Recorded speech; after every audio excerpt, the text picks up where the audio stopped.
अव्यक्तोऽयमचिन्तयो यमविकार्यो यमुच्यते तस्मादेवं वेदितव्यं नानुशोचितुमर्हसि।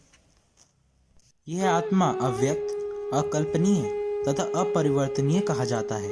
यह जानकर तुम्हें शरीर के लिए शोक नहीं करना चाहिए। जैसा कि पहले कहा जा चुका है, आत्मा इतना सूक्ष्म है कि इसे सर्वाधिक शक्तिशाली सूक्ष्मदर्शी यंत्र से भी नहीं देखा जा सकता, अतः यह अदृश्य है।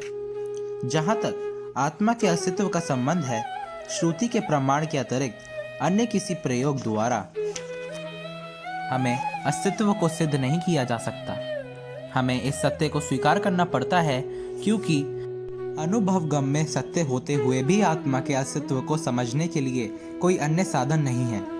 हमें अनेक बातें केवल उच्च प्रमाणों के आधार पर माननी पड़ती हैं। कोई भी अपनी माता के आधार पर अपने पिता के अस्तित्व को अस्वीकार नहीं कर सकता। पिता के स्वरूप को जानने का साधन या एकमात्र प्रमाण माता है। इसी प्रकार वेदाध्ययन के अतिरिक्त आत्मा को समझने का अन्य उपाय नहीं है। दूसरे शब्दों में, आत्मा मानवीय व्यवहारिक ज्ञान द्वारा अकल्पनीय है। आत्मा चेतना है और चेतन है। वेदों के इस कथन को हमें स्वीकार करना होगा। आत्मा में शरीर जैसे परिवर्तन नहीं होते।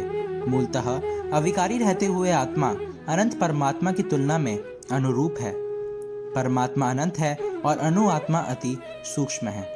अतः अति सूक्ष्म आत्मा अविकारी होने के कारण अनंत आत्मा भगवान को तुल्य नहीं हो सकता। यही भाव वेदों में भिन्न भिन्न प्रकार से आत्मा के स्थायित्व की पुष्टि करने के लिए दोहराया गया है। किसी बात का दोहराना उस तथ्य को बिना किसी त्रुटि के समझने के लिए आवश्यक है।